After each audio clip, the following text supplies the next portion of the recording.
Hemos visto hasta ahora que todo cuanto existe procede de la fuente, que la esencia se transformó en sustancia, que la primera manifestación se produjo en la Edad de Oro, que el proceso de manifestaciones es cíclico y que después de muchas experiencias se retorna a la Edad de Oro.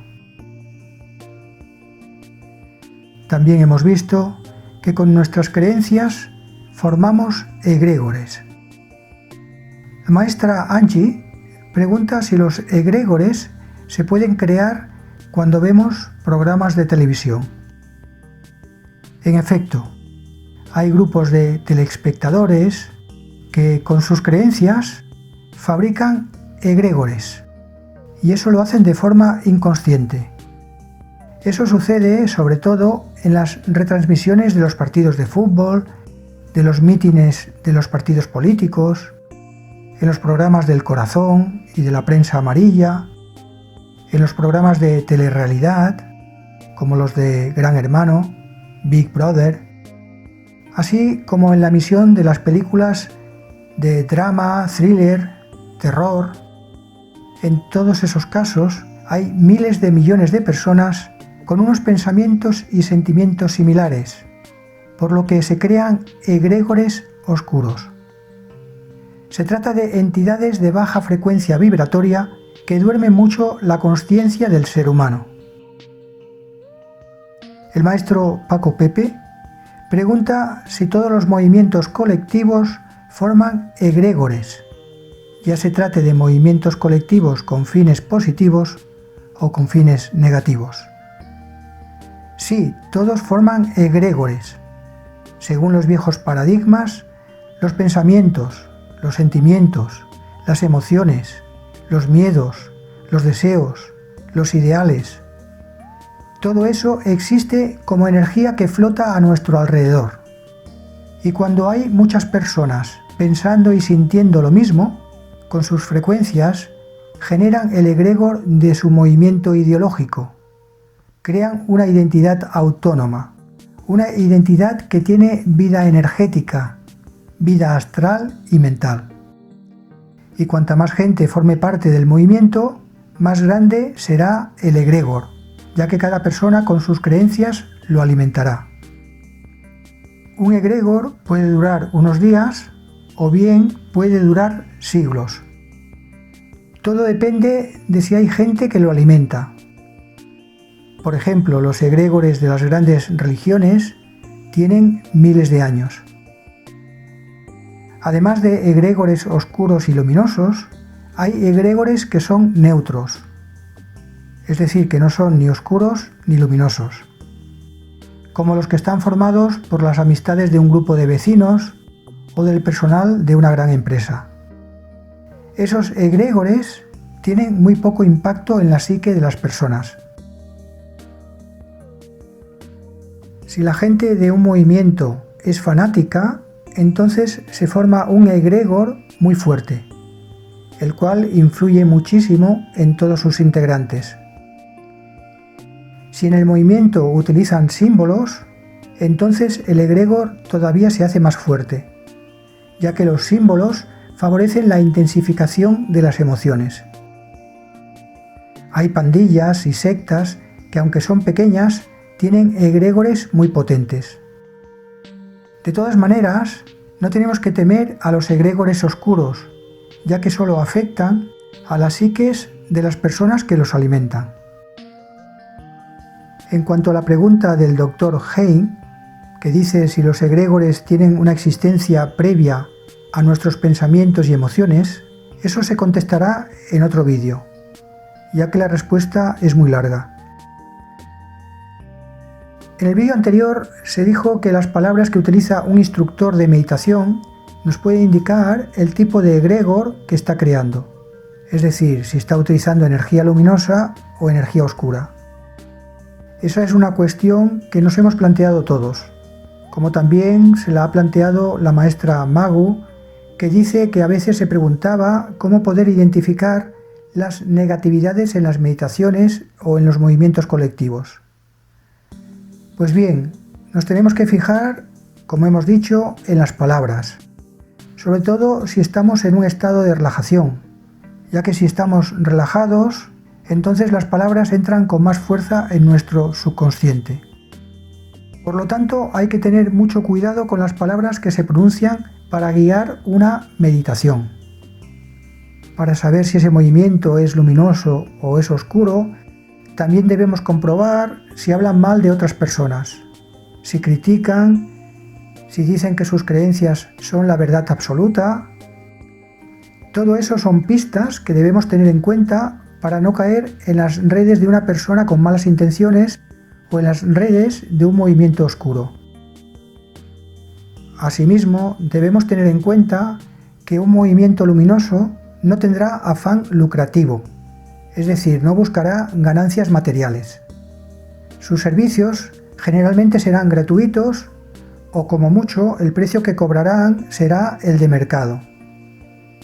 En cambio, si se trata de un movimiento oscuro, es posible que nos pida mucho dinero y nos puede llegar a arruinar.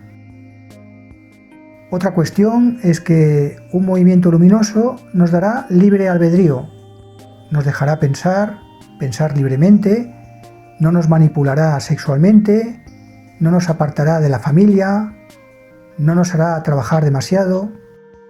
Esto de trabajar demasiado hace referencia a que si estás en un movimiento que te hace trabajar demasiado y no te deja dormir lo suficiente, entonces a las personas se les debilita la psique y son más fácilmente manipulables.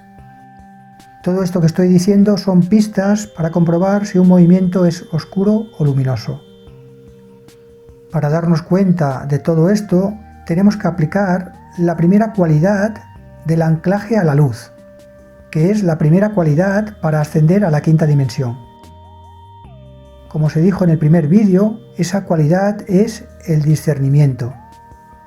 En otro vídeo más adelante veremos qué es el discernimiento y cómo lo podemos aplicar. La maestra Zoraya comenta que lo explicado en el vídeo 2 de la Edad de Oro lo ha asociado con los principios herméticos de vibración, de atracción, de polaridad. Eso es cierto y eso es así porque todo está explicado de acuerdo con los antiguos paradigmas.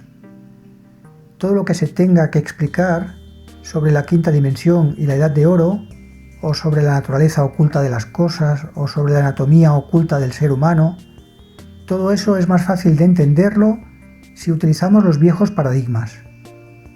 Como ha comentado la filósofa y maestra Marina, los viejos paradigmas siguen explicando estas leyes. En cambio, eso no lo pueden hacer ni la parapsicología científica ni la filosofía de la mente.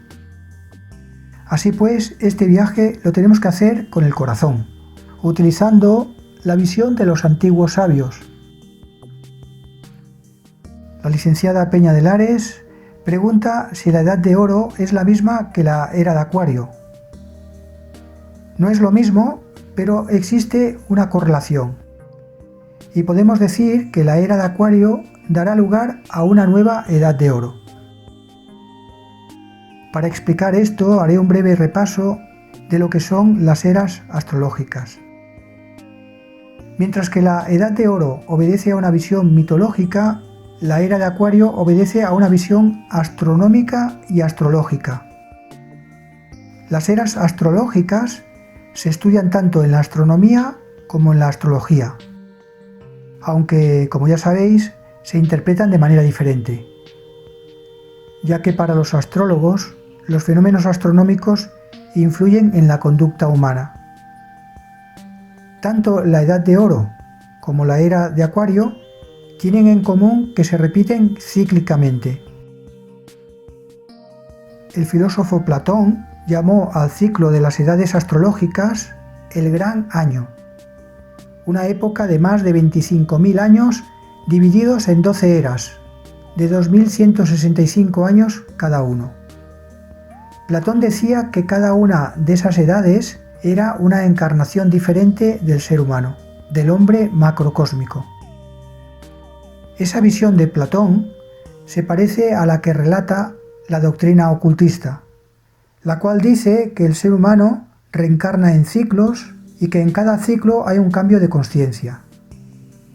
Como se explicó en el primer vídeo, cuando salimos de la fuente, nuestra primera manifestación fue en la Edad de Oro.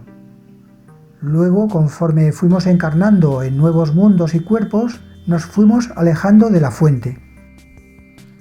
Y actualmente estamos viviendo en una etapa en la que el sistema se ha vuelto insostenible.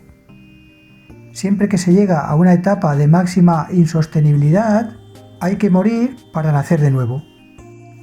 Obviamente, todo eso requiere de un tiempo de transición. En cuanto a la fecha de inicio de la era de Acuario, los astrólogos no se ponen de acuerdo. No existe unanimidad. Para algunos, la era de Acuario ya empezó hace tiempo, pero para otros todavía no ha empezado. De todas maneras, la mayoría de astrólogos está de acuerdo en que ya estamos viviendo bajo la influencia de la era de Acuario. Cada era astrológica tiene una idiosincrasia propia. De las eras que más conocimiento tenemos, Tauro, Aries, Piscis y Acuario. Hace miles de años estábamos en la era de Tauro. Fue una etapa en la que florecieron las antiguas civilizaciones como la egipcia y la babilónica. En ese tiempo el toro tenía mucha importancia, por eso se dice era de Tauro. Basta con pensar en el dios Apis de los egipcios. Se trataba del toro sagrado, un dios solar de la fertilidad.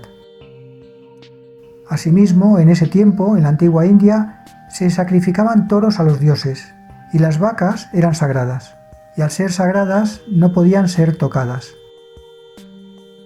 Durante la era de Tauro fue muy importante la solidez, la perdurabilidad, así como la vida después de la muerte. Por eso se construyeron las pirámides. También hay que tener en cuenta que en esa era, la de Tauro, había mucho materialismo. Os acordaréis de relatos bíblicos y que Moisés prohibió adorar al becerro de oro. Ese acontecimiento, junto con otros, marcó el cambio de era astrológica, de forma que después emergió la era de Aries. En la era de Aries, lo importante ya no era el toro, sino el cordero. Los judíos, durante la conmemoración anual de la Pascua, sacrificaban y consumían un cordero sin defecto. Es decir, un cordero que no tenía ninguna herida, ninguna enfermedad, ningún hueso roto. Eso quería decir que el cordero era puro. Los judíos, durante la cena de Pascua, además de consumir un cordero puro, consumían pan sin levadura.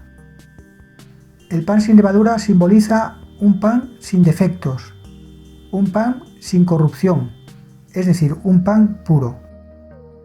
Por lo tanto, consumían cordero puro y pan puro. El cordero era muy importante para los judíos. Recordad que también utilizaban la sangre del cordero para pintar los marcos de las puertas de las casas, para que los creyentes no pudieran ser atacados por enemigos. Y por eso se salvaron los primogénitos que creían en la ley de Moisés. Luego, de la era de Aries, se pasó a la era de Piscis. Eso implicó el nacimiento del cristianismo. En la Pascua cristiana, el cordero simboliza a Cristo. Por eso los cristianos le denominan el Cordero de Dios. El Cordero de Dios que redimió al mundo. Eso quiere decir que Jesús el Cristo fue ofrecido como sacrificio de los pecados de los hombres.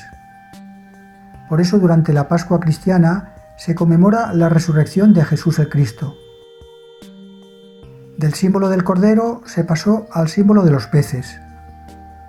El símbolo secreto de los primeros cristianos fue el Ixus. Ixus es una palabra que en griego antiguo significa pez. Y gráficamente es la representación de un pez visto de perfil. Son dos curvas que se entrecruzan formando un pez. Un semicírculo por arriba y un semicírculo por abajo. Como ya se ha explicado en otros vídeos, los primeros cristianos constituían un grupo de sectas y eran perseguidos. Por eso cuando se encontraban dos cristianos desconocidos, para reconocerse, para saber si eran cristianos, lo que hacían era lo siguiente: uno de ellos dibujaba una curva y luego si el otro dibujaba la otra curva para completar la figura del pez, entonces se reconocían entre ellos como cristianos, ya que solo los cristianos conocían ese código secreto. Curiosamente, ese símbolo ya existía antes del cristianismo, en el norte de Europa, en Persia, en la India. Por ejemplo, en la India, mucho antes del cristianismo, el símbolo del pez también simbolizaba la salvación, era un instrumento de revelación. Por eso, si estudiamos a fondo las diversas tradiciones antiguas, veremos en todas ellas un origen en común. Para los cristianos, el símbolo del pez representa el Salvador, Cristo, el máximo sacrificio. Ahora estamos bajo la influencia de la era de Acuario, cuyo símbolo es el aguador o portador de agua. Eso simboliza la revolución, representa la sabiduría del ser, ya que en la antigua Sumeria, dar agua quería decir dar conocimiento y difundir la sabiduría del ser. Respecto a la pregunta de la licenciada Peña de Lares, la era de Acuario tiene en común con la era de Oro en que va a liberar al ser humano de la ignorancia.